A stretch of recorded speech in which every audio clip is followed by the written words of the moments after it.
love the chase and the hunt, and I set the pace when I'm running. I always take, and I always like it's not. Don't look in the mirror.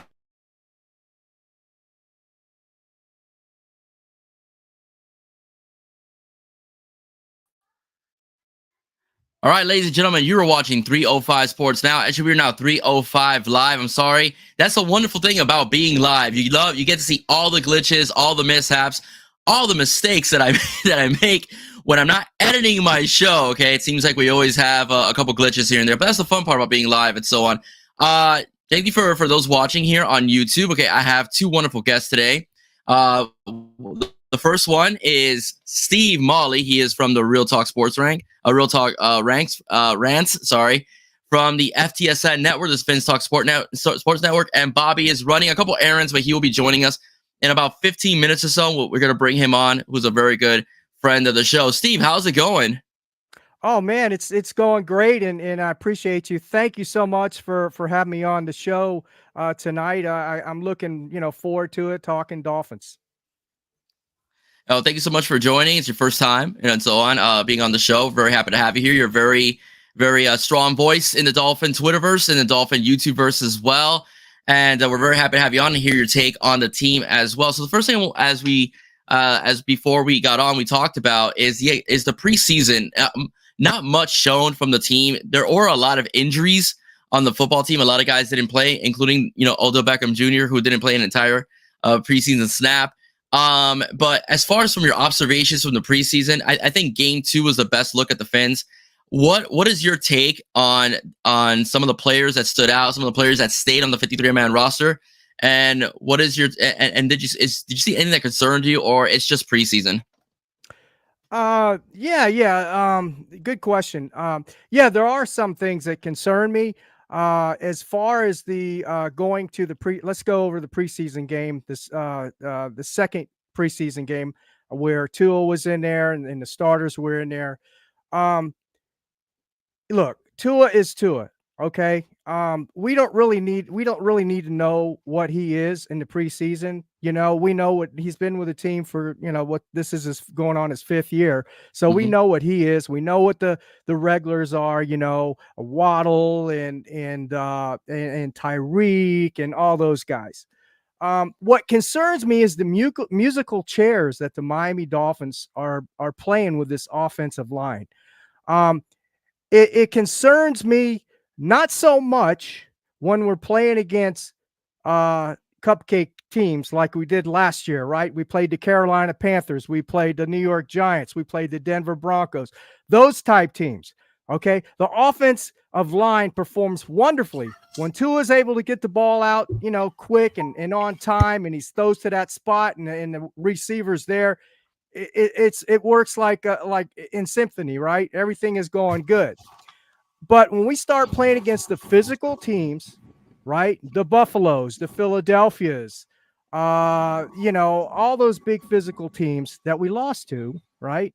Including the Titans as a physical team. We've always struggled against a Titans defense. Okay. That is when I get concerned. When the line breaks down and Tua doesn't have that, first read option, right? And he's got to go through his progressions. And that's my concern, because we saw it all last year. Whenever that line broke down against those good physical teams and he had to go through his progressions, they struggled big time. So, yes, playing the musical chairs with that offensive line, we need some cohesion there, and we haven't had it. Even in training camp, we haven't had that cohesion with the offensive line. Look, Aaron Brewer, he's still nicked up. We don't even know if he's going to play the first, the game of the season, right? Then we had then Aaron Armstead. Well, we know he doesn't practice much, right? But we know what he is, right? A good possibility, history states, he might get hurt again next year. Or this year, excuse me, not next year. But anyway, and then we've got a new offensive guard in Robert Jones, although he played some last year. Not very good, though.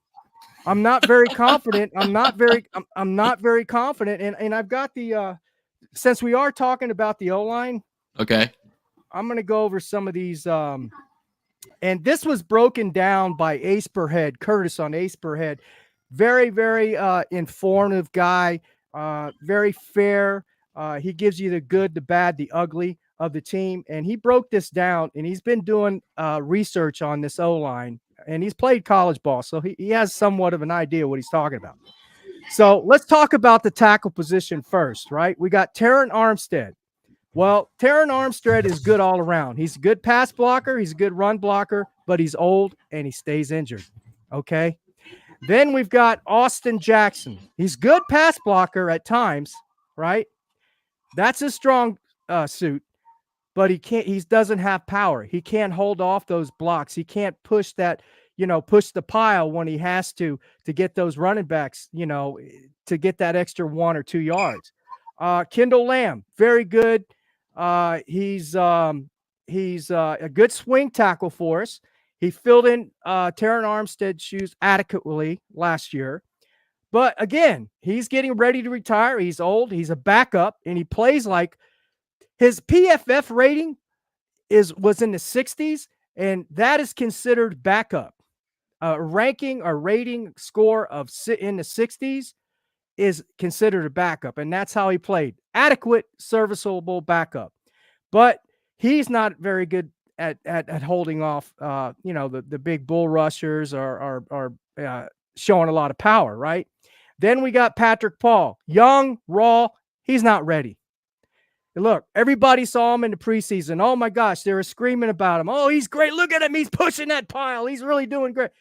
Then you look at the third exhibition game, right? The preseason game. He was getting pushed all over the place. He almost got Mike White killed back there. He's raw, right? He's not ready to start, and I'm afraid he might have to fill in this year at some point. Mm-hmm. Okay, so I have those concerns. Now let's go to the guard and the center positions. Aaron Brewer. He's a mover. Basically, he's good out in space. Okay, he's not a power blocker, but he's good at holding off his blocks out in space. He's very athletic, not very strong as far as holding off the blocks, not a very good pass blocker, not a very good power run blocker, but he's very good out in space for what we do. Okay, he's perfect fit for what we do. But he's nicked up.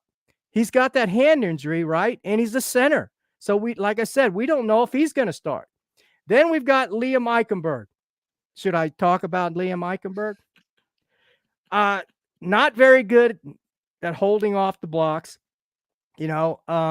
He's versatile. That's the good thing about him. He can play center, he can play guard, he can play tackle. Yeah. So that's an asset to have on your team, but he's not good. Then you've got, we talked about Robert Jones. Good run blocker, right? Good run blocker, but he's not very nimble. Not very nimble at all. In other words, he doesn't block well out in the space. Okay. Andrew Mayer, a rookie. Do we really know what he's all about? Right. But what I've seen, he's a mover. He's athletic like Aaron Brewer, right? When he's out in space, he's a good run blocker. Then we got Isaiah Wynn. Isaiah Wynn, we may not even see him this year. To me, the signs are pointing to he may not play this year at all. Okay. So there you have it. And I missed Lister Cotton, another guard, not very good. Not very good. So I have concerns as far as playing against these big physical teams. But as far as and the problem with it this year, William, is we are playing physical teams this year. Mm-hmm. And we're not playing cupcakes. We are playing above average teams this year. And we'll go over that later. I'm sorry for my rant. No, absolutely. No, you're perfectly fine. I mean, you're perfectly fine. I told you, your show, man, when the guests are here, I let the guests do their thing. But I want to bring in this guest, man, because I want to congratulate him before he starts.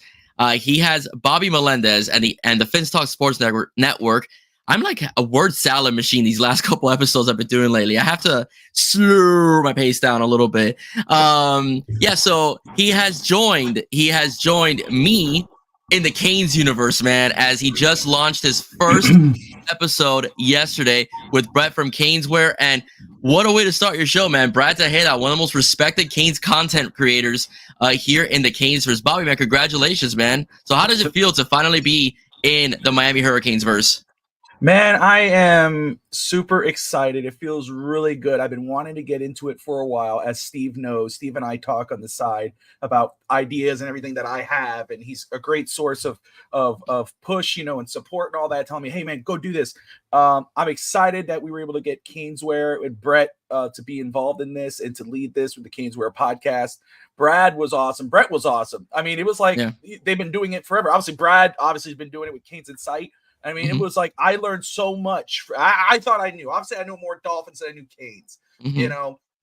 But listening to them, I'm like, I'm into it, and I'm just so excited about getting into it. And it's the right time to get into it with the Miami Hurricanes because, man, as we're talking about Miami and possibly what Miami could do or could not do, we obviously know there's high expectations for the Dolphins because of the talent. The Miami Hurricanes are the same right now. They got a lot of talent on that roster. Of course, with Cam Ward, you got Martinez, the running back, coming in there. So it's just a great time to get involved with Miami Hurricanes content. I'm excited about bringing that onto the channel, and I'm excited about what they've got planned for that podcast. Just to tie in both teams because they're both from Miami. The Canes don't have a problem that the Dolphins do. Like the Canes have a pretty healthy offensive line, and the Dolphins have a teeter-tattered offensive line. So it's kind of interesting how both those teams they're always on separate paths, from each other. What I mean by that is like one team is built through the trenches, the other team is built more through speed. So it's kind of how funny that they're from the same city, and yet they're both built differently with coaches with different mindsets on how they like their football teams to look. So it's interesting, it's interesting, and it's fun, man. I mean, it's fun. It could be tedious because you're literally following 17-year-olds, and seeing what they want to do, where they're gonna go. But it's fun drama. I'll be honest with you. I like National Signing Day better than draft because National Signing Day is like, is he gonna flip? Because you don't know. Because okay, we're gonna draft. Oh, okay, whatever. But is he gonna go? Is he not? Is he gonna flip? Is he not? It's just so exciting. It's so much fun. It's the atmosphere. It's also, I think the Canes are much more, I guess you could say, connected to Miami because a lot of the kids that play for that team, they're from the area, they're from the they're from the city. So your kids might go to high school with those players and vice versa. You may run into like I do every so often. I see Mike Rump at the gym, so he and I chatted up all the time and so on. So it's just a familial team to the city. Whereas the Dolphins, they are, but it's not because you have guys from Ohio State. You have guys from Michigan, the coaches from like California, So that's why when it comes to the Dolphins, with the Hurricanes, a lot of these guys are homegrown because they exactly. It's more homegrown. Yeah, exactly. Where the Dolphins, because you root that kid as he grows up, you see him through high school, middle school, high school, and he goes to the University of Miami. That's your guy. You watched him grow up. Yeah. Where with the Dolphins, without getting into specific players or whatever. That's why I'm a fan of the logo. I'm a fan of the team. Yeah. And I'm a fan of the players that play for that team. But it's not like, I'm a fan of that player. And for an example, if Steve doesn't like one player, I'm not going to go, Steve, you're a terrible Dolphin fan. Yeah. That's the difference because you might go, you know what, man, I root this guy on because he's on my team, but I just don't feel he's the right guy for the team. And I'm hoping they upgrade eventually. Where you don't have that personal connection compared to a player that you see grow up through the pipeline. And then they actually play for the university that is from your area. It could be obviously University of Miami, FIU, FAU, whatever. You watch them grow up and eventually get drafted. You're rooting for that one player. You're rooting for him on. What I will say about college, you're absolutely right. Because there are guys that I see, they've committed to Miami. I'm like, this is amazing. And all of a sudden I see him with a different uniform 2 weeks later. I'm like, the hell? So it is getting some used to. I was like, traitor. And but I'm excited for Caneswear podcast, Miami Hurricanes coverage. They'll talk other stuff as well. And then we got TD in Paradise, which is another college football podcast. They cover everything. They're on their second season with us. So a lot of good, hopefully, it will be good college football coverage here on the network. Yeah. Before we go back to the Dolphins, talk about homegrown kids. I was teaching at Southwest when LaMarcus Joyner was a student. Oh, look at that. Yeah, so I saw Pat Nix and I saw all those scouts coming in to see him as well. I actually told him, and I said, when because obviously I'm a Canes fan, and this before he committed to Florida State. I said, because Randy Shannon was the coach, and he was playing a lot of his young freshmen. I said, LaMarcus, when if you do sign with Miami, you'll get on the field right away, as a true freshman, because they need defensive backs. And he said, Mr. Padron, anywhere I'll go, I'll get on that field. He was right. I think he started as a freshman at Florida State, so he wasn't wrong, and eventually won a national championship. So he made a good decision for himself, and then went on to the NFL. So, I was in JV. He was in varsity at that time, but T.Y. Hilton, who was playing for the Colts. Yeah. And I went to middle and in high school with Ben Jones, who I don't know. I don't think he ever went pro, but I know he played offensive line for the Hurricanes. He was a great dude, but he was huge. I think it was Ben Jones. I think his last name was Jones, but I remember, dude, he was always like the 7-foot guy, and you never wanted to mess with him. And then I think he ended up playing for the Canes. So it's anywhere you win. If you were going through that school or in South Florida, any school, you were going to run into a potential future athlete for any, like you said, FSU, UM, Florida. That's what's great about it. Yeah. You realize you watch the NFL and you go, wait a second, I went to school with that guy. I know that guy. Yeah. That's what happened with me with watching T.Y. Hilton. I know him, and I went, holy crap, yeah, he went with Miami Springs Senior High. We were Golden Hawks, so that was pretty cool. Yeah. Oh, so my boss, my God, Alex Gonzalez. That name he coached T.Y. familiar. Yeah, I don't know if he was a teacher or an AP there. He coached T.Y. Oh, really? There you go. Yeah, he coached T.Y. Yeah, he coached T.Y. Hilton. So yeah, so you probably know my boss. That's funny. So that's small world, man. So, yeah, it is. It happens. Yeah, it's a very small world. Very small world. All right. Well, Bobby, before you got on, Steve and I we're going over the Dolphins preseason. Steve gave his 2 cents, especially on the offensive line and his concerns. But one of the things about the preseason is that it's only 3 games. You can't really tell much of what was going on. The one thing I will say, and I want to get your take on it, I was very impressed with Jalen Wright. Jalen Wright looked like a total stud in the preseason. He looked like every bit as advertised as he was drafted. Speed, had some power, good field awareness, good vision as well. What do you think about Jalen Wright? He basically took the 3rd spot away from people like Savon Ahmed and Chris Brooks. So what do you think about Jalen Wright? Do you think that the Dolphins should have maybe kept the power back, or as well, or stick with the 3 and have Engel stay as fullback as your power guy? I was very surprised with that question, the second one. I was surprised Chris Brooks did not make the roster. I thought he was for sure going to make the roster, and Jeff Wilson would be the odd man out. I think they should have kept a physical back just for that goal line situation. Jalen Wright does not surprise me for how he performed. I mean, he is a multifaceted type of player. He can not only catch the ball in the backfield, but he can run it. He's a very, very good patient running back. Saw that in the tape on the film before during the draft season. Waiting for the hole to develop, going through that hole, or making a hole for himself and an opportunity to make that play.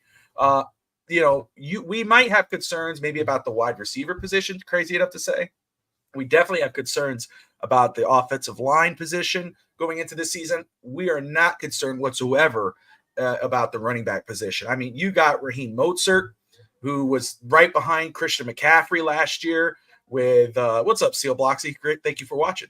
But Raheem Mostert, who was almost was second to Christian McCaffrey last year in rushing, and then you had Devon Achane, who freaking exploded onto the scene. Yeah, who I think is going to be continued to use it. I know they only kept 4 wide receivers. Of course, now they signed Dwayne Askridge. And who else was it that they brought in?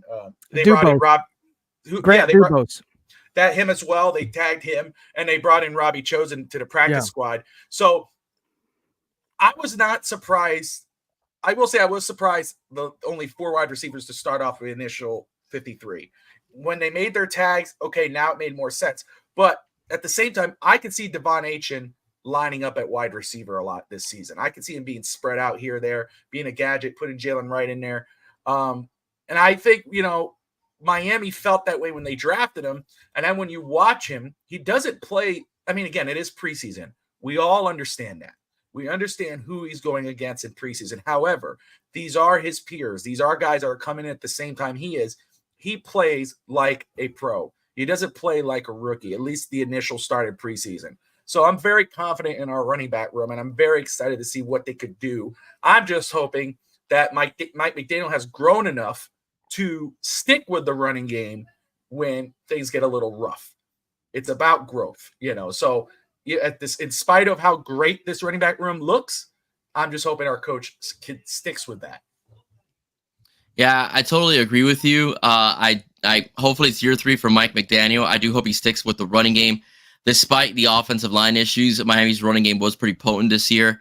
One of the things I will say that before we get into the season about Mike McDaniel is that I felt that against crappy teams, he was much more creative in year 2 than he was against like teams like Kansas City, Buffalo, and so on. So I felt like he played a little more timid against the more elite teams, and he brought it, and he brought more of his A game against teams like, for example, the Carolina Panthers and the New York Giants. I really hope that Mike McDaniel keeps that creativity, even against the more elite teams. And we're going to face very good teams this year. The Dolphins had a good season, so the NFL takes a look at that, so they toughen up your record for the following years, and that's exactly what's going to be happening. I know on your show we went team for team and we went record for record this for this upcoming season.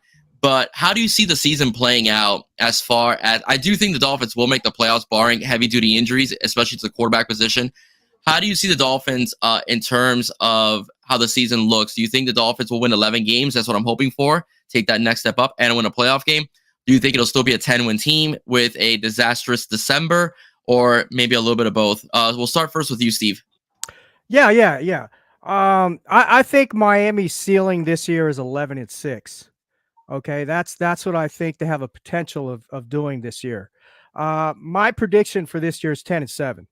Now, I don't know if that's good enough to make it into playoffs this year or not, but my prediction is 10-7. Last year, Bobby and I both said 11-6, and they won 11-6. Yeah. So this year, I'm calling for 10-6 with their floor, and I'll go over why I think this. They could potentially be 8-9 or 7-10. Yeah, see, Hope not. And Bobby knows this about me, especially on the network, Defense Talk Sports Network. I give folks a dose of reality, and my dose of reality is I want everybody right now, right? Be objective, okay? Be objective. Don't be a Dolphin fan right now. I'm going to do that right now. I'm going to turn my hat around.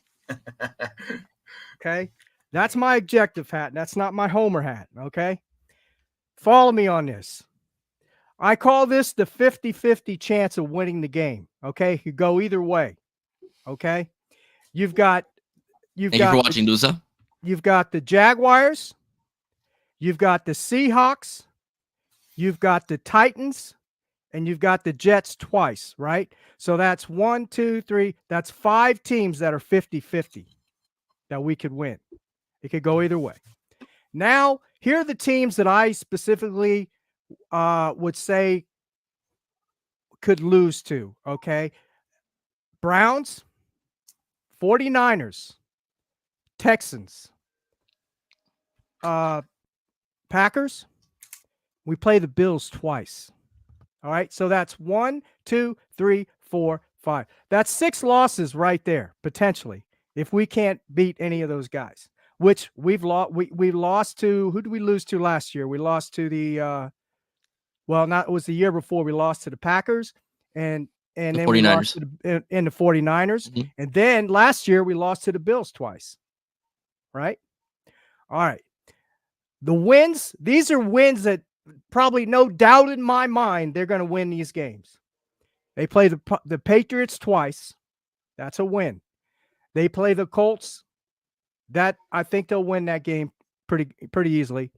Cardinals, no doubt they'll win that game. Raiders is a good physical team. They're tough. They played us tough last year.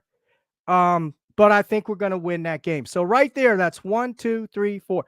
That's 5 wins that I'm confident in about the Miami Dolphins right there, okay? So that's 5 wins that I'm confident. There's 5 wins that are 50-50 in my mind. And then you got losses that I'm gonna call it a loss.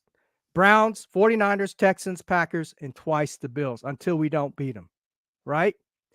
Now, here's the thing, William and Bobby, folks out there, here's the thing.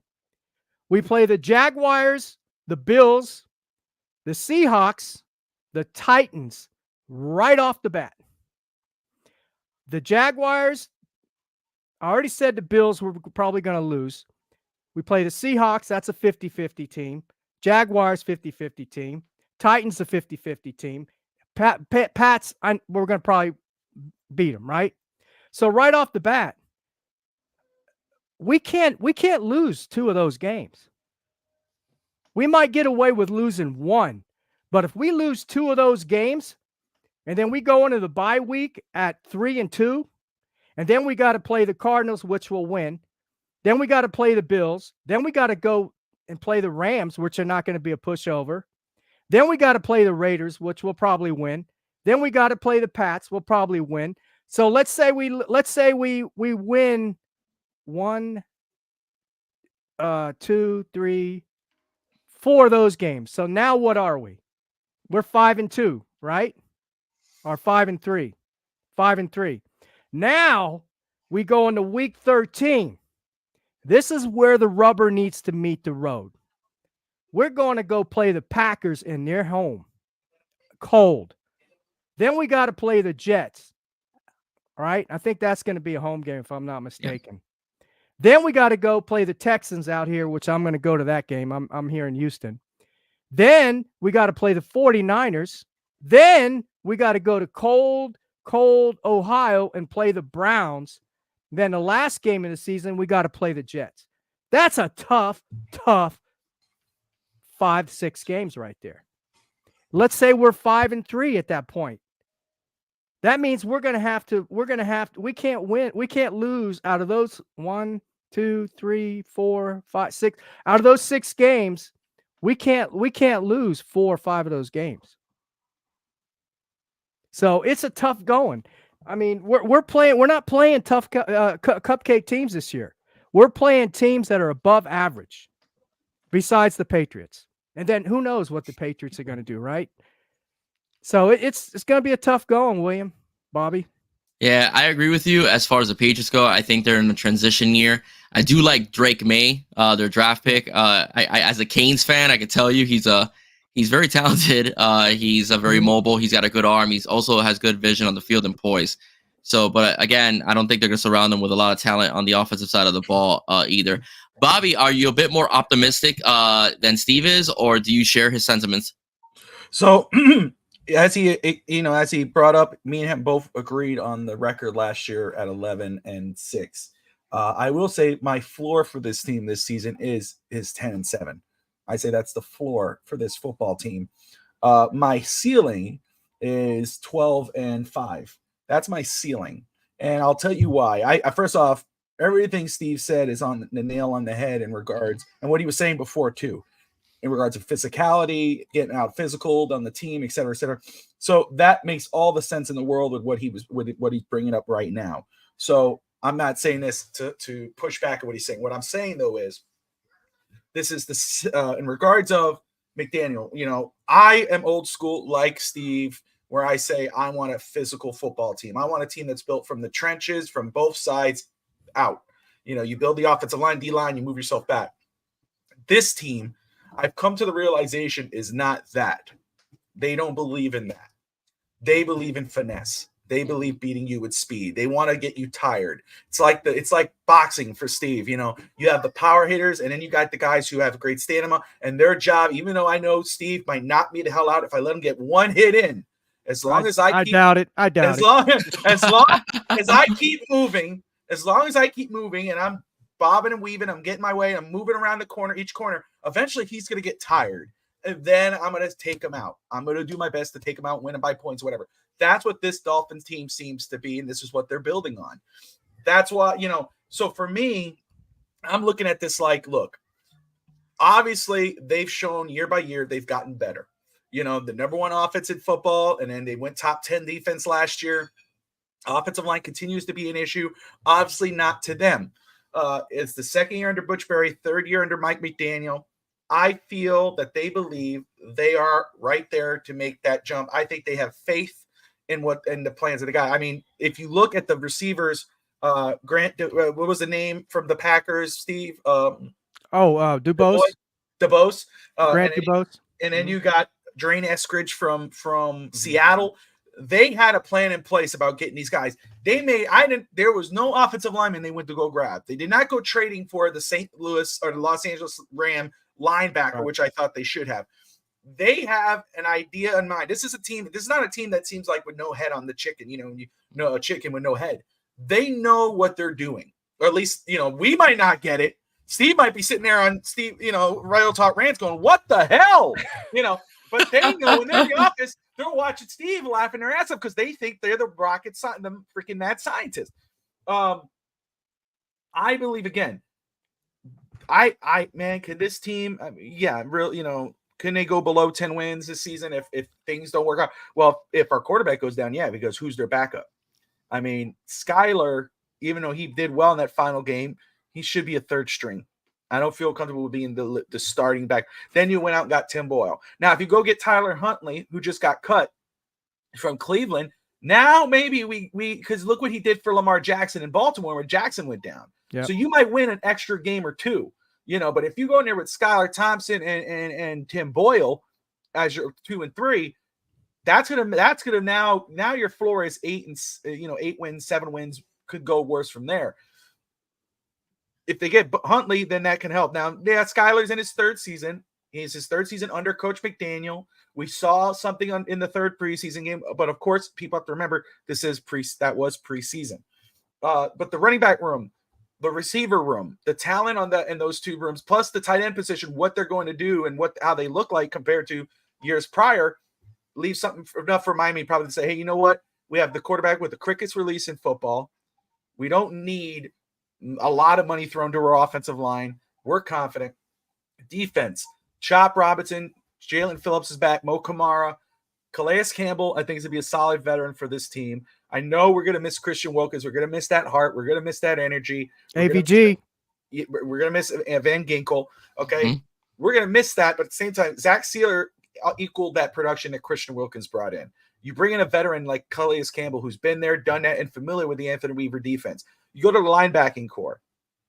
David Long Jr., we got from Tennessee last year, was a very solid player for us. He led in tackles. But Jordan Brooks is no joke. That dude is an immediate upgrade over Jerome Baker, even though I would have preferred to keep Baker with these linebackers. But still, you go get Brooks, you got David Long, you're golden. Now we see what Channing Tindall could come in. I don't have the roster. Let me pull the linebackers up very quick.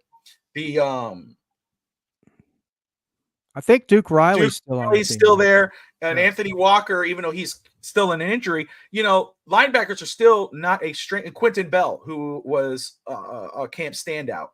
I understand. Again, camp standout. It has to equal out to the season. So even though linebackers aren't a strength, in my opinion, on this football team, there's still something that's like, okay, they're not trash. There's some solid linebackers on this team. The secondary is deep. The secondary is deep. I feel really good about our secondary. So I believe that with, and again, they're going to want to prove. Let's talk about the defense very quick. There's a lot of noise about this defense, and Steve knows this. We heard a lot about Cam Smith. We saw what Javon Holland said about the defensive coordinator from last year. My head is going for a blank. Fangio.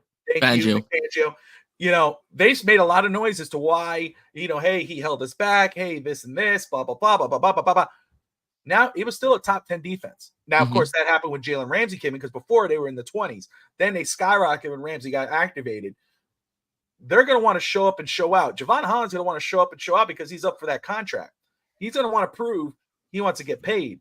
So I expect them to show up and show out for someone like Anthony Weaver and for themselves, obviously. That's why I feel that this could be a 12-5 football team. And I'm not, and when I say if healthy, look, no one's going to remain healthy. There's a lot of, it's already starting out. The season hasn't even started, and there's guys in and out of the roster already injured. The key component to this football team, whether you believe in them or you don't, and Steve would agree with me on this, the key component, when I say if healthy, it starts with the quarterback. Because that room right there, everybody cares about the first string guy. He ain't going nowhere. They just extended him. We're stuck right now. For 2 seasons or 3 seasons, we're stuck. I'm not going to argue about it. I'm not going to give a crap about it. It is what it is. It's done. He's the quarterback. We'll move forward, root on for the field, and call him out when he messes up. I care about the second and third string. You saw what Mike White did. You got rid of him. That's great. Okay, we still have Skyler. All right, you're developing him. He's your guy. You got him. You drafted him for 3 seasons. You had him for 3 seasons. I understand keeping him because he knows your offense, and you went out and get Tim Boyle. I don't get that one at all. You went out and got Tim Boyle. I mean, look, you got to trust the coach, right? You got to trust because obviously this is his squad, and he, 2 seasons in a row he made the playoffs. He hasn't won a game yet, but it's still made the playoffs. That's more than most coaches since Wannstedt, 2 years in a row. He's done it. But you look at the offensive line. I'm going to criticize. Greer keeps saying you guys are more worried about the offensive line than we are. That's the guy I'm going to call out when I see the struggles on the offensive line right there. But I'm also going to call out Coach McDaniel because obviously it's not just Greer. It's not like Greer's telling Coach McDaniel, hey, they're tied together. They're tied together. Yeah, they are. It's not Coach McDaniel saying, Greer saying, hey, Coach, I know you really want that offensive line that's available, but we're just going to stay with these guys. No, Coach McDaniel saying, hey, dude, I'm happy with what we got. I'm cool with what we got. While the rest of the Miami Dolphins fan base is going, yo, what the hell are you talking about? Are we really that comfortable with Aaron Brewer as our starting center? I wasn't when we signed him. I said he should be a guard. We should have kept Connor Williams. Don't fix what's not broken. Connor Williams wasn't broken. That snapping issue wasn't just the center. That was the center and the quarterback because it happened to every other center that came in after. The ball going over the head or missed snaps and not paying attention. That wasn't Connor Williams. It was a quarterback and center issue. That was a QB1, Tua, and a center issue because guess what? Didn't just happen with Connor. It happened with Eichenberg. It happened with the guy behind Eichenberg. So you look at this offensive line, and guess what? They cut Jack Driscoll, which is kind of like, okay. They kept Andrew Meyer, which is cool. And, he's an undrafted free agent. Great story to see. Hopefully, maybe he surprises us and looks really good if he gets the opportunity. Kendall Lamb, I like him a lot. Kendall Lamb is a great rotational player. Armstead goes down. Lamb is in there. We're golden. We're safe at that spot. That is the most solid depth on this roster at that offensive line, at that left tackle spot. Yeah. The rookie, Patrick Paul, he looks solid in preseason. I liked what I saw from him. He's a raw prospect. I expect him to not, I didn't expect him to look good at all. I expected him to have some hiccups here and there. And as a rookie, he will, and he did. But he looked very strong. He looked a little ahead than where he should. And maybe that is Butch Berry. Butch Berry is in his second year as the offensive line coach. So as much as I or Steve or you will or EM Dolphin fan may want to complain about certain positions on this roster, I guess, and the truth of the matter is, we're going to have to trust the third-year coach. We're going to have to trust I don't know how many years. I know how many years he's been with the organization. I don't know how many years he's actually been GM, but 5, 7, 10 years? Since 2016. Okay. So we're going to have, and then second year Butch Berry, and then, of course, Anthony Weaver and what he brings from Baltimore. We're going to have to put our trust in these guys now that the season started. Look, they get paid the big bucks to do this. So I'm going based off the talent that remains on this football team. I'm going based off that this is the third year under Coach McDaniel. Obviously, they do not want to be a physical team. They want to be a finesse team. They want to out-finesse the physical teams. Could they do that? Guess what? Because at the end of the season, that's when it's going to matter. Because, I think at the first part, like Steve brought up a great point in regards to what he was saying here with, week 2, week 1, look, none of these teams are jokes. All these teams are going to be tough. Legit. If you're looking at any of these teams, you could make an argument that any of these teams Miami could drop to. Now, like Steve was saying, we shouldn't lose to this guy or this guy. You can make an argument. You look at Buffalo week 2 in Miami. I feel a lot better about that game than we did in week 4. We played, I think, week 4 or week 5 last season, and we got our asses kicked. Now that we played them in week 2, that's when finesse comes into play. You're starting out. Teams are still getting their legs, their feet wet. They're, remember, Josh Allen doesn't have Stephon Diggs. Keon Coleman is still trying to get his feet wet. I think Miami could get a win there.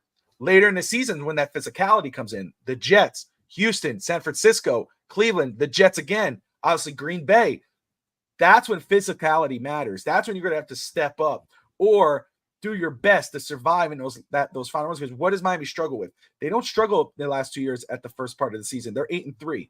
At each part, they're 8-3 in 2 seasons in a row, and then all of a sudden they start to sputter and burn out. Last year was the worst because they were number 1 in the AFC. Yeah, they were number 1 in the AFCs. They had the world in their hands. We started. I don't want to say get fooled because it sounds mean, but Steve, I would say for me and Steve, you start to get fooled. You're starting to go, oh my God, we're going to do this. It's different. It's going to happen. And then they did it again. They said, just kidding. And you fell on your ass and then you had the Chiefs one and done. I think they're good. Just like Tua every season improves himself. We could say whatever we want about Tua Tagovailoa. The fact is every year, whatever you criticize him on, he goes to work that offseason, looks to improve it. People call him he couldn't stay healthy. He played all year healthy, gained weight, stayed healthy all year, played every single game. At the end of last season, Steve, remember, everybody was saying, man, he was a little too big. I didn't see the fast agile Tua anymore. I didn't see that agility that I saw before. So what did he do this offseason? He slimmed down. He looks like $1 million. He made $1 million. Show me the money. He looks like $1 million. And guess what? That one drive, I don't think anybody was surprised how clean he looked. I mean, he was a sharpshooter. Yeah. Early on the season, I have no problem with that. I don't think any of us believe that will be an issue throughout the season. It's that final stretch that's the concern. And I think, like Tua, this team is going to say, you know what? We're going to do it this year. We're going to be strong in December. We're going to do it. We're going to win these games, and we're going to win at least one playoff game. That's why I say 12-5 is the ceiling. 10-7. I know I rambled on there. 10-7 being the floor. You could ramble anytime you want, Bobby. You're good. Yeah. No, I mean, I say 11-7. I say 11-7, but I do agree with Steve. You could drop it in game. It's any given Sunday as well, but I do think the Jets are going to be better this year, especially with Aaron Rodgers being back. I think they will be better. It won't be the pushover that they were last season. Buffalo is a mystery because I wonder how they're going to look without Stephon Diggs. Keon Coleman is okay. He was decent at Florida State. I know Florida State fans are like, no, it's great. He was okay. Over at Florida State. He's definitely not Stephon Diggs, who's a severe Dolphin killer. I think he's going to have his hands full being covered by Kendall Fuller or Jalen Ramsey, whoever they put on him. That's going to be a major issue. I do have a concern early on the season for the defensive line. I think with the injuries to Bradley Chubb and Jalen Phillips, I think that's going to be something that we are going to miss on the team. Can Chop Robinson set the edge and stop the run? That's something that we're gonna have to find out. You have to find out. Hopefully, coaching kicks in and he could impress us with that. But I mean, as of right now, the MO amongst NFL coaches is run right at him on the side and see what happens. So we'll see what happens in that case as well. I believe in Tua. I think Tua is the best quarterback we've had since Dan Marino. Even though Jay Fiedler did win a playoff game, he had a monster running game, that helped him out with Lamar Smith. And then, of course, he had Ricky Williams right after that. So I think Tua is the best quarterback. Like I told you, Bobby, I agreed with paying him. The market's the market. He's only the third highest paid quarterback. And, hey, Joe Burrow can't stay healthy either. So, and he's making more. So we'll see about that. So I'm confident in this team. I think they'll be better. Again, it's year 3. McDaniel hopefully learned from his mistakes, from the first 2 seasons. Just stay aggressive, stay creative. I mean, that's what Mike McDaniel does. He's aggressive and he's creative. And if he doesn't, if he plays or he calls a game, whether it's against the Buffalo Bills or whether it's against, let's say, a soft team, the New England Patriots, call the same game. Just call the same game. Be creative. Use your trick plays, use your emotions, get your guys in space, let your speedsters do what they do best, and eventually the physicality will start to wear down on them. Physical teams win football games. They really do. They win Super Bowls. The Kansas City Chiefs have Pat Mahomes, but that was a physical team. That team could line up with anybody and go smash if they need to as well. So if you're going to take on a team like that, you have to make them hold their hips. And that's the best way to beat a physical team is just to make them hold their hips because they just can't catch up with your guys because you're running so many plays at them and they're just so much faster than you and the ball is getting out quickly, which is something that Mike McDaniel tries to put Tua in the best position. And there's no excuse. You do have a third wide receiver this season in Odell Beckham Jr. that he could throw to and not throw into double teams Tyreek Hill or Jalen Waddle at best. But if anything, man, you got Braxton Berrios. I mean, that's the one guy that you could you could go to. He wasn't cut, right? I didn't see the final cuts. No, he He was wasn't. on there. He stayed. Okay, he's on there. Yeah. So if Courtney, if you're watching and so on, I believe in Braxton Berrios. Just want to say that I believe. Okay, so yeah. So that's or actually River Craycraft will probably take that spot anyway. But anyway, if he's healthy, because poor guy got hurt in that game that he studded out in. So yeah, so that's what I think about the team. Again, 11 wins will be great. Winning a playoff game would be even better. Miami needs is one thing that I want to piggyback on what you guys were saying. Miami needs a home game in the playoffs. Unfortunately, unless proven otherwise, Tua still needs, in my opinion, perfect conditions for football. To quote Joe Rose in reference to Dan Marino, the guy was weatherproof. Tua's not. He can't play in the cold. I mean, he really can't. So that's what have you done for me lately? He hasn't shown it yet. Yeah, I mean, absolutely. No, he hasn't. And again, Kansas City was a tundra. It was dangerously cold over there, in that game. But even against Tennessee a couple of years ago, the whole Flores issue, he had trouble throwing in that weather. And Tennessee's not as cold as Kansas City. I was at that game in Tennessee. Oh, that's right. Because you lived there. That was my daughter's first game ever. I was so excited. It was raining ice. It was cold. It was miserable cold. It wasn't like, I'm sure Kansas City was miserable cold, but there's like, you're kind of used to it. It's a breeze. It's not wet. It was wet. It was ugly. It was like the rain hit you and then the water came and then it was ice rain. And, I hate that. I hate the ice rain. Miserable. But watching that game, at least in person, I remember talking to Dolphin fans as I left and I was asking them, and what did you think? What do you think? And then what do you think of this game? What do you think of our quarterback? They were livid. They were done with Flores. They were done with our quarterback. Of course, we're done with our GM. And I talked about that on Twitter. And of course, that's where supposedly the blow up between quarterback and coach happened in that locker room. Obviously Flores was the one who got canned. I thought should have been Flores and Greer. That's what I said at the midpoint of the season. I said they should be both gone. Of course, as we realized there was some kind of feud behind the scenes and Flores was one dropped, and we know how that all went. Tua has to show up. I know it is a team game, and I'm not going on a Tua rant here. What I'm saying is I agree with you. He has to show up in those cold weather games because guess what? As long as the Kansas City Chiefs have Patrick Mahomes, more than likely we're not going to have that home field advantage. Last year showed that. We had that opportunity. We had home field advantage with 1 and then 2. They gave it up. They couldn't stay. That's why it's so important. If you can't play in Kansas City, you don't want to play Kansas City, win the games in December. Make sure you're doing your job in December. It looks very nice when you do it at the top of the season, 8-3. It's a lot of fun. You want to know though, it's a lot more fun when you're doing it in the late in the season during playoff time, and especially in the playoff time. You don't want to play in Kansas City, show up in December and win some football games. And that doesn't just go for our quarterback. That goes for our head coach. Stop getting pretty. Stop pretending. Stop getting all fancy during the games when it's in December. Now's the time where you should have done experimenting early on in the season. Now you should know your playbook. Call some games. Don't get away from the running a game. When those cold weather games show up, when you're going against the Green Bays and the Kansas Cities, et cetera, et cetera, et cetera, that's when you need to trust in your running game. Don't force the ball down the field. Trust Devon H. and Raheem Mostert, Jalen Wright, and Jeff Wilson, and Alec Ingold. Trust those guys. Run the ball. Play physical football. Implement that. But don't be going all fancy. Oh, let's run about here. Let's do a little screen here. Let's do all this. Get our faces knocked on our ass, and then we lose this game.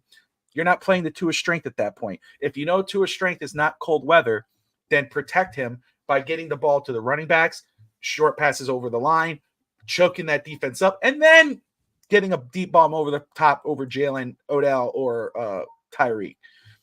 It doesn't just go for Tua. It goes for a coach as well, and for the football team.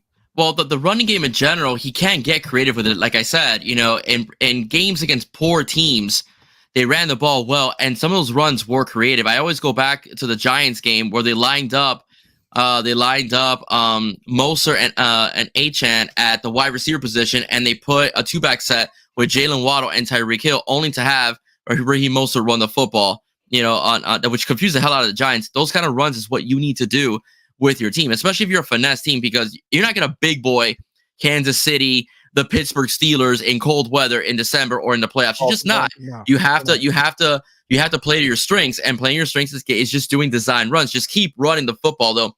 They abandoned the running game in Kansas City. They have the horses to run the football. Raheem Mostert is a lot stronger than what people give him credit for, especially when he stays healthy. Jalen Wright is actually pretty strong as well. He has really big thighs. He could break some tackles if you need him to. So, and he's again is also electrically fast. So that's what the Dolphins, I think, need to do, is just stick with the running game. If you're going against a physical team that can manhandle your line at the line of scrimmage, get creative with your runs. Or try something, go outside, try some counter, as well.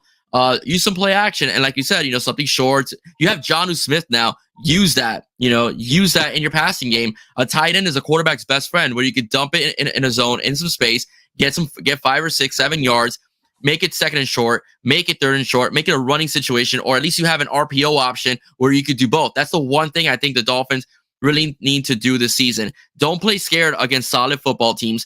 Play your game, be creative, get the ball out quickly, so that way you could basically have these defensive linemen, especially, holding on to their hips, which is going to hurt the pass rush as well. It's going to force them to blitz, which leaves someone open, all right, either in the slot or going deep, and you can do your damage that way. Play your game. Don't play scared. Play your game. Get physical if you need to. Do what you got to do, but also make these teams have to go to the bench and get some oxygen, because they just can't keep up with your guys. I gotta say what's up to this guy. This is one of my original followers on YouTube. This is Chris Gonzalez. He's actually a Canes fan from Massachusetts. Okay, How the heck that happened, I do not know. Okay, but he is a Canes fan from Massachusetts. Let's beat them Gators. Yeah, damn right we are. All right, we're going to kick their ass all over the swamp. I'm going to tell you that right now. They only allowed 4,000 Canes fans to buy tickets to go to the swamp. Very dirty on behalf of Florida. But guess what? Your 89,000 fans are going to go home crying, because when Cam Moore lights you guys up and David Martinez runs all over you, it's all over, baby. Let's go, Kane. Sorry, had to go on that rant a little bit. But Chris Gonzalez, man, great guy, and a very, very, very loyal listener. Nice. Hey, let me piggyback on what you said, William. You made a good point. That is a key. You brought up a couple good keys that Miami has to do in order to progress, and make their playoff run this year. What they've got to do is just like what you said, man.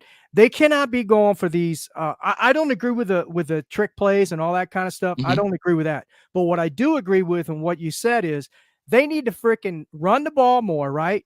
Even if they're only getting 1 or 2 yards, right? Just run the ball, wear down the defenses, throw some short passes, right? They don't have to make these big splash plays. Right. I mean, look, Tua Tagovailoa said it when in the media day where he was talking. We were looking out for Tyreek to get his 2,000 yards last year. Okay.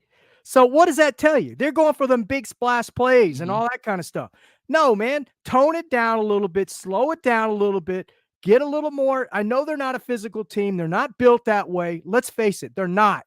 Mike McDaniel's not going to change that system that he has, or that scheme that he's using, right? That's why they can get away with all that, the mixed match of O linemen and stuff like that. I don't give Butch Berry credit at all. I don't, because it's the scheme, and it's Tua's quick release. He even said that himself. I get the ball out quick, brother. Right? So that's not their style, man, to be a power team. But I do agree with you. They need to run that ball more, even if they're not a power team. They got to keep that defense honest. Throw those short passes, and don't try to go for the big splash plays. Get 4, 5, 6, 7 yards, 3 yards. And then if you want to go downfield, throw a 30, 40 yard pass, then do that. But that's the key this year. Is that they're going to have to slow it down a little bit. And just drive the ball down the field in increments, not these big chunk yards. It looks great for the fans. It's great to see Tyreek catch a 40-yard bomb down the field, and then he only gets to get stalled on the 30-yard line or 40-yard line, right? So that's the keys for them this year. And I want to go back and piggyback on what Bobby said. He was talking about the preseason, how Tua looked good and all that, and he did. He looked sharp, no doubt. We know what he can do. Here's what I saw or what I heard in training camp this year. I didn't hear it a lot, but I heard it a couple times. TD Finstock is one of the most critical about Tua Tagovailoa that you could ever believe, right? I am too. But when he said in camp, he saw this with his own eyes, and he saw Tua Tagovailoa going through progressions, going to that first, going to the second, third, and reads, and being a little more elusive in the pocket. For him to say that, he's been going to camp for 5 or 6 years. For him to say that and to see Tua do that, that's a good sign. That's what I want to hear. I'm getting excited about this Tua Tagovailoa for this year, because as Tyreek Hill said, he said this in an interview, we're only going to go as far as Tua Tagovailoa takes us. Mm-hmm. That's the key for this year. Yeah, I'm gonna piggyback on what you said in reference to the 30-yard line. That's why I think the importance of a tight end comes in. I think that's the importance of why Jonnu Smith is such an important player, because the back of the end zone becomes an extra defender for the defense. So I think by having the tight end to be able to bring those guys up, because you have to cover the tight end, will also make it easier for fade routes once they get deeper and deeper into the red zone, which I think is something they were missing within the offense. Again, it's that mentality by Kyle Shanahan. You have to have the blocking tight end mixed with a passing tight end. You have to do both. I really do think the Dolphins missed an opportunity with Mike Gesicki, his last season with the team. They should have used him more in red zone situations. I think, even though they did use him, he had a couple touchdowns, but I think they should have used him more, as a pass catcher or as a flanked out wide receiver, the same way they used to use Jeremy Shockey back in the day. Jeremy Shockey is a better blocker, but they used to use him a lot at wide receiver. Right. I think that that would have been the best bet for Mike Gesicki. So I'm really glad they got Jonnu Smith. He's not George Kittle, but he's the closest thing we have on this team. The guy could block and the guy could catch the football, and he can move the chains for you. So I'm really happy that we ended up picking up that free agent acquisition. Yeah. I like Jonnu Smith. He's not as good as blocker as Smythe, though. He's not. Yeah, that's what I'm saying. He's a blend. He's kind of like, because mine is just a pure blocker. So Jonnu Smith isn't a blocker that Smythe is, but he's a better pass catcher. Yeah, he can still kind of block.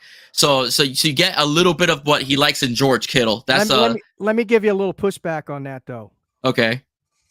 All right. Durham Smythe for 2 years. Durham Smythe was our third leading receiver on the team last year. Okay, he was our third leading receiver. I know, but they only threw 2 guys. I know, but here's the point I'm making. Of course, he can be third leading receiver. I get your point. When he's caught the ball, he's been effective. I totally agree with you, Steve. When he's caught the ball, he's been effective. But I'm just saying that's not really his game. His game is more of being a blocking tight end. Jonnu Smith's game is catching the football. That's more his game. He's just a bit of a better blocker than Mike Gesicki. I agree. Yeah, that's the thing. Don't get me wrong. I like Durham Smythe. I'm glad we kept him. He's good in the running game, and when you need him to catch the football, he'll catch the football. But I'm saying, as far as a pass catching tight end, Jonnu Smith just happens to be the better. I'm agree 110% with you. And also what I like about Jonnu Smith, he's very versatile. He can be used as like a Deebo Samuel type guy. He can run the ball in the backfield. He can play in the backfield as a fullback. He's very good after the catch, yards after the catch, the yak, and he's very fast for a tight end. I think he runs like a 4.38 or 4.40. That's pretty quick. I think Gesicki ran like a 4.5 or something like that. He was, but he wasn't nowhere near as a blocker as Jonnu Smith is, or yards after the catch. I mean, he was good. He could jump, he could hop and catch the ball. He could get open, but after he caught the ball, that's about it. He catch the ball. He may get a yard after the catch. Yeah, but normally he didn't. But yeah, I do like Jonnu Smith. I agree with you 100% on that fact. Yeah, Bobby, you want to chime in? No, I agree with everything you guys were saying. I think you're right on the money. I will say, in regards to the blending, first off, Jonnu Smith does not look like the Jonnu Smith that I saw on the Falcons and the teams before. He looks slimmer. He looks more athletic. I mean, and I know a lot of people are like, oh, but what does it matter? Look what they did with Mike Gesicki. They don't use the tight ends as like they should. You talk about Durham Smythe being the third wide receiver, the third with the most receptions. Well, obviously, we looked at, okay, the main two focuses was Jalen Waddle and Tyreek Hill. Obviously, I think that ball's going to be a little spread out a little more. I think Tyreek coming out and saying it was selfish of me to say I wanted to get 2,000 yards, because once you say your star player says I want to break 2,000 yards, your quarterback, the franchise quarterback, whatever, who knows he doesn't want to disappoint his star receiver, say, okay, I'm going to focus getting him the ball because I want him to break that record. And obviously, he is our best player. He's the number one player in the NFL right now. Yeah. Now that Tyreek says, hey, you know what? That was actually selfish of me. I should, it has to be about the team. We have to win.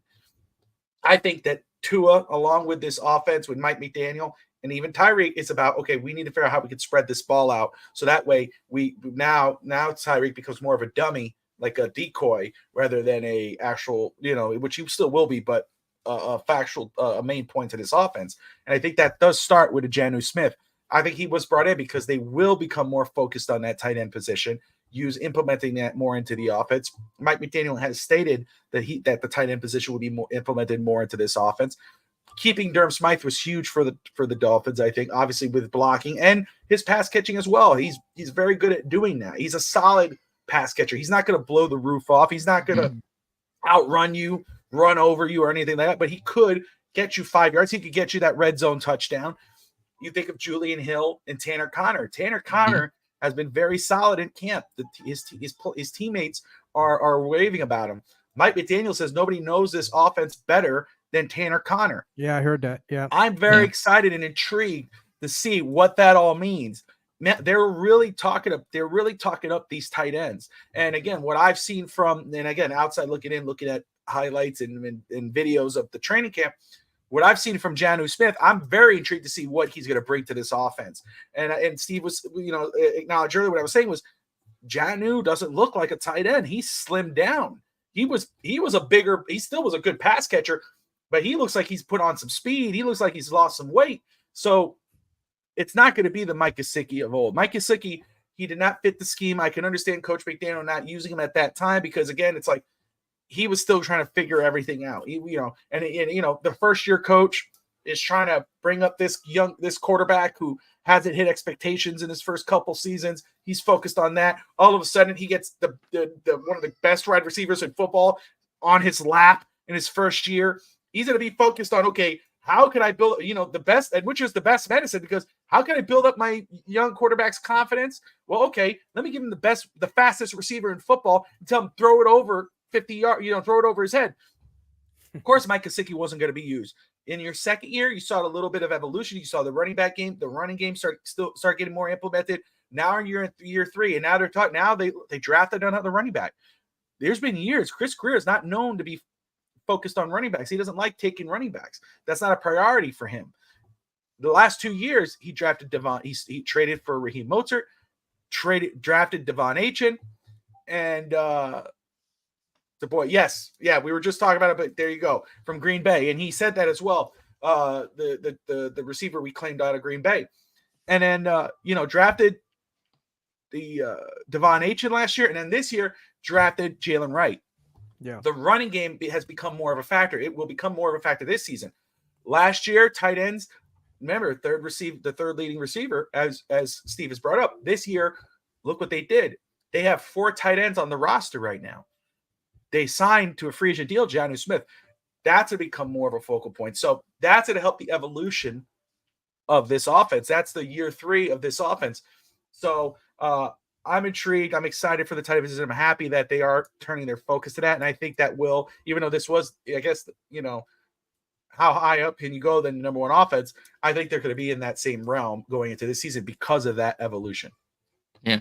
Guys, this was a great conversation, man. I really enjoyed chopping it up with you guys in reference to the preseason, the offensive line, and expectations of the season, breaking down the players as well. Steve, thank you so much again for joining me. Oh, man. Thank you. It's our first time meeting. We talked on Twitter a few times, the first time meeting.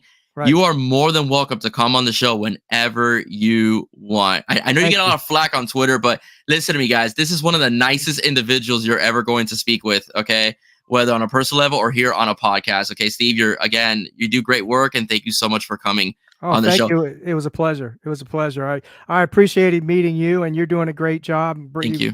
You put out some great content, and I appreciate you for doing that. There's a lot of content creators out there, but very few that put out good content, and you're one of them that do. Thank you. I really appreciate it. I try. I try, and I try to do a little bit of everything for everybody. I'm more Canes oriented because that's where Yes, a yes, lot of my listeners, like right. to go to. But I try to cover the Dolphins. I promised when Zach Krantz was on the show, I promised that I was going to do more Panthers coverage. They deserve it. They won the Stanley Cup, and Yeah. they deserve it. And I'm gonna try to balance them out with the Miami Heat a little bit more. So that's something. So that means I'm putting more work on my plate as well. So, but I've been again. I appreciate you guys coming on. I appreciate the compliments. People don't realize how hard this is for us to do it. And Bobby, you as well, man. You have like 17 shows on your network. And you're like on half of them. So again, you do great work as well. I feel about your show with Alex. I think it's a lot of fun. That you guys talk about everything. And again, another great guy to follow as well, Bobby Menendez, FTSN Network. You guys do amazing work. You guys are very humble. You're very good with your audience, and also giving content creators a chance to get out there and say their piece and with their respective teams or the respective interests, whether it be baseball, basketball, hockey, wrestling, college football, fantasy football, you name it. You guys do that here at FTSN. But Bobby, I do have a question for you. Actually, it's two questions. Yes, all sir. right. I have two wrestling questions for you. Okay. Steve, are you a wrestling fan? No, I'm not. I'm not a wrestling fan. I mean, I was back in the day in old school time, but not anymore. Okay, well, I'm gonna mention old school wrestler first. Bobby, Psycho Sid, man. Tell me that wasn't sad. That was very sad. Sid Vicious passing away.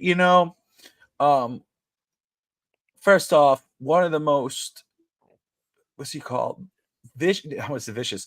The velocity. I'm trying to think of the right word. His intensity. That's what it was. Mm-hmm. Intensity. Every time he was out there, he had the perfect size, the perfect character. I mean, he looked so mean. But then if you watch him through the years outside of the ring with his fans, with his grandchildren, I mean, it was like the dude was a sweetheart. Watching the outpouring of love and everything, first off, which is well deserved. But I was like, and he hasn't been inducted into the Hall of Fame for WWE yet, which is crazy. But it's like watching that, it's like that old saying, where it's like, you'll never know how much people love you until you die, Mm-hmm. Or something like that. You think of like all the famous artists and stuff like that. They don't become famous usually until after they go, and then all of a sudden it's like, oh man, we didn't know how great they were. That's how kind of it was when I'm watching this. People are like putting highlights of him and going, damn, he was really fun, man. It was like, well, yeah, give him his flowers while he's alive, not when he's gone. But yeah, he was amazing, and it's sad that he passed away. I didn't know that he was sick. I mean, there was never any inkling that he was sick. He was just recently at a contract or an autograph signing, posing with little kids and stuff, and had a big smile on his face. So that dude was a warrior, man. And God rest his soul. Yeah, I guess we've talked about this before. People don't realize the toll that industry takes on wrestlers. I mean, with the bumps and the amount of travel that they go through. And I'm not saying he was, but I'm just saying that's why you hear of a lot of times wrestlers having addictions to painkillers, because they get hurt a lot, and then they're expected to go back out there. Vince was very cruel when it came to that. I mean, I remember CM Punk telling a story that he was so badly sick he was forced to go out there. He had diarrhea in the middle of a match, and so on. So I mean, Vince McMahon, yeah, and you say that I was just reading up on the documentary next month, the Vince McMahon documentary about his rise and fall on Netflix. And that I'm very intrigued about to see that. And it's true. McMahon was a little different. I mean, well, definitely a lot different, because he had guys, you 365 days a year. You only have 300 days a year or 350 days a year, which is crazy. You don't have time. That is crazy. Kids. You don't have time for your family. Actually, Hulk Hogan, I mean, a lot of people don't believe what he says because he tends to exaggerate sometimes the stories. But Hulk Hogan said he wrestled at 400 times in 1 year. That's more than that. That's maybe twice. But I believe it, because when I'm sorry to interrupt you, Bobby, but I just have to share this. When I went to see Monday Night Raw a few years ago, what's his name? Sheamus did, I think it was main event, because they pre-recorded. He did I think it was main event. I forget the name of the show. It was main event. Yeah. Then an hour later, he did Raw as well. Yes. So he wrestled twice that night, and Raw's 3 hours long. So and live. So I mean, so I believe Hulk when he said that he had to wrestle twice in sometimes in one day, which added to 400 days or 400 times a year. Ric Flair talks about it. He was talking about back in the day when there was territories. He'd wrestle in Charleston, South Carolina. He'd defend the world title here, and then he would drive an hour and go defend the title in another town, and then another town 3 times a night, or then fly here and then go to Japan and fight another match. That's how they did it. And if you think about WWE, you got, like you were saying, they sometimes they do 2 shows in one night.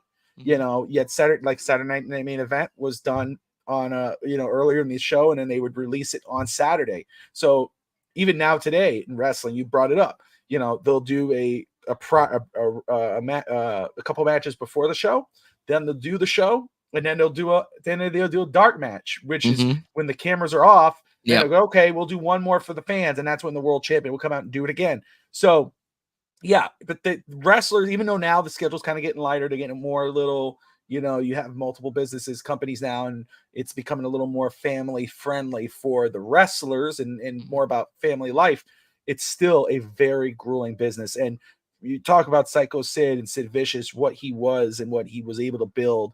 And, they don't put him in the same tier as a Hulk Hogan or a Shawn Michaels or a Ric Flair or whatever, but he is a character that will last through time because of what he brought to the table in regards of his intensity. So big loss for wrestling. Yeah, I totally agree with you.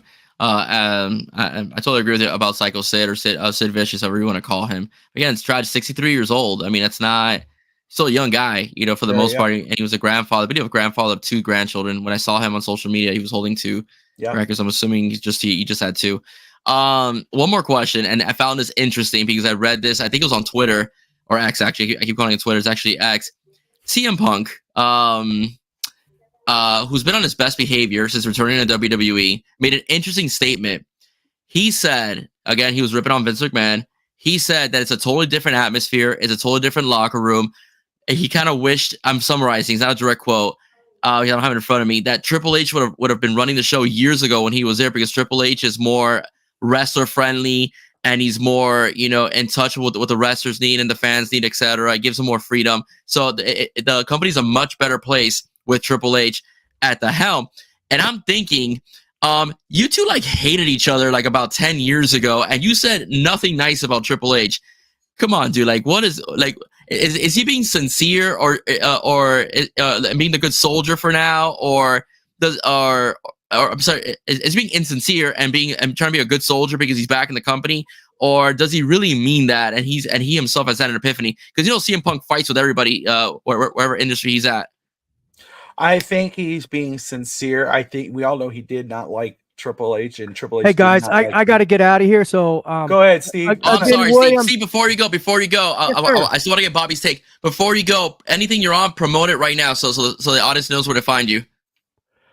Well, for me, I'm on the Fence Talk Sports Network. That gentleman right down there, Bobby Melendez, gave me my platform and opportunity, or gave me a platform to have an opportunity to speak up about the Miami Dolphins, and I appreciate that and thankful.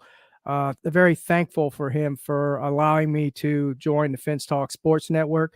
It's a great network. They have a bunch of shows on there that I don't even know all of them anymore. I think I was like the second or third show, right, Bobby? Yeah. That you had on. Third one. So we've grown since then. Yeah, you have. Yeah. So anyway, I appreciate him. He's my homie. We're both from Hialeah.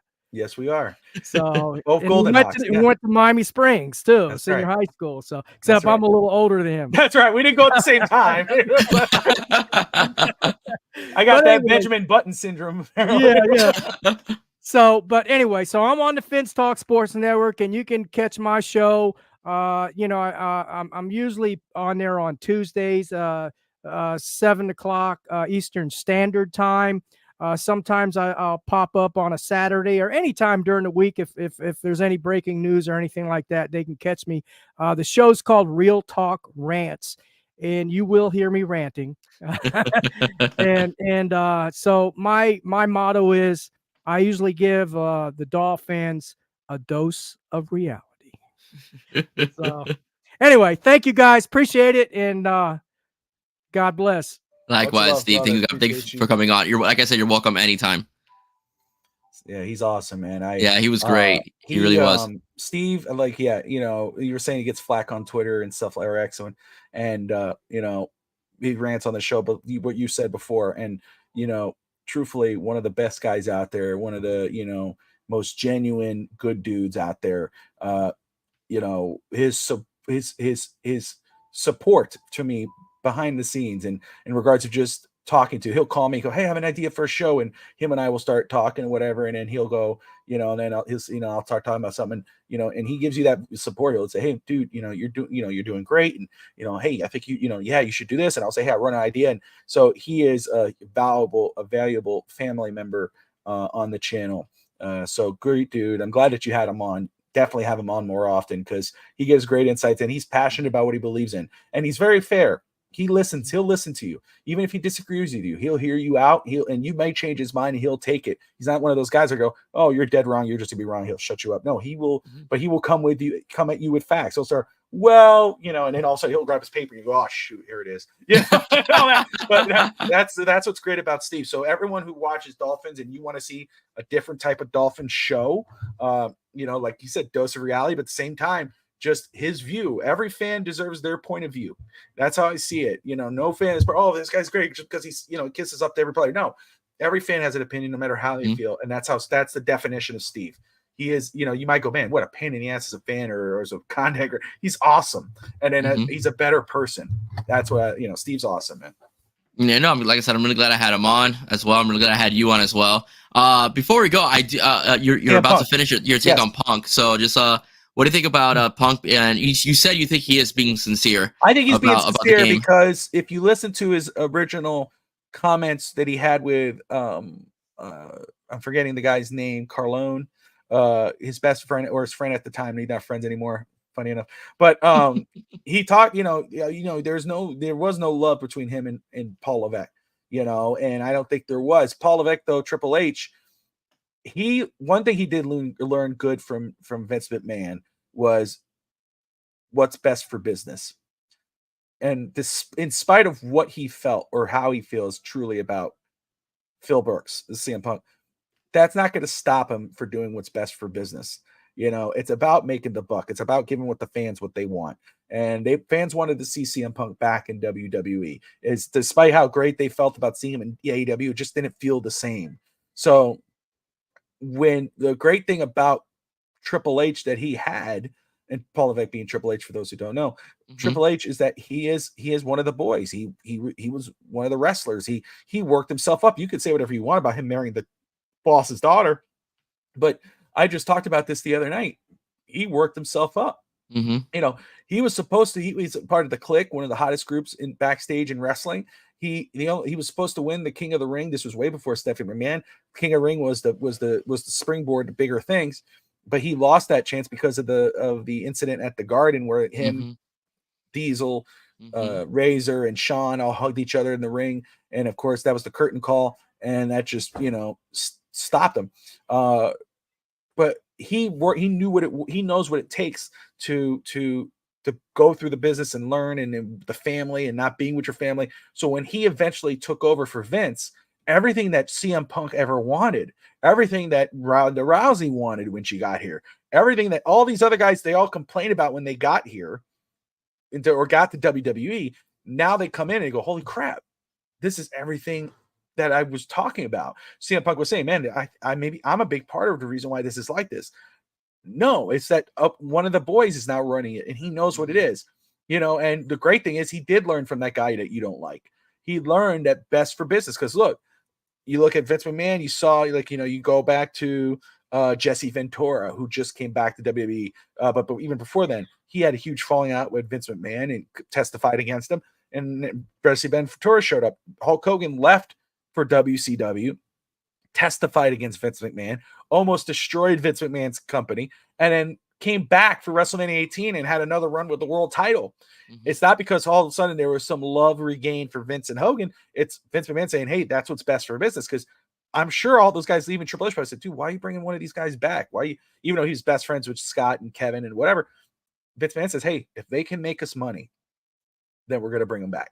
And that's how Triple H is. And of course, now Triple H is, has that company where you even have Ronda Rousey saying, I could see myself having another run there, even though she hates Vince McMahon. And when it comes to people like any of those wrestlers, CM Punk and so forth, oh, it's so much better now. Oh, I wish I was still there. Oh, blah, blah, blah. Look, if there was you still work there, you re-signed contracts there when Vince McMahon was running it. It's a business. You know how Vince is. If you were going to go work for Vince McMahon, you knew you were going to work 340 days a year or whatever it was. That's the way it was, because you have guys like The Undertaker, one of the most respected guys in business, who absolutely love Vince McMahon, or John Cena, who absolutely loves Vince McMahon. That's why when people say, oh, I couldn't stand Vince, he was horrible. I love what it is now. He was just a terrible human being. It's like, yeah, okay. If you're talking about one thing, that's a different. But if you're talking about how he ran it, it was his baby. If you signed that contract, you knew what you were getting yourself into. Don't complain about a contract about it when you sign the contract. You could have worked for TNA or whatever. But I think it's awesome what Triple H has done with the WWE. I think it's awesome what he's done for the wrestling business, because it's gotten companies like AEW to really kind of go bring up their game, even though I don't think it matches WWE whatsoever. No. It's brought Vince CM Punk back, and he looks very happy right now what he's doing. He has an amazing story going on with Drew McIntyre. Drew McIntyre has become maybe one of, if not, he's definitely one of, I don't want to say if and not the best, because there are so many great villains in WWE right now, but he is one of the great heels in WWE right now. He's an amazing character. So that's what Triple H brings out. He's bringing out the best in a lot of guys right now. And girls. Yeah, no, absolutely. And I totally agree with you, especially that deal with Netflix. I can't wait till 2025 when WWE Raw moves to Netflix. I'm super excited about that.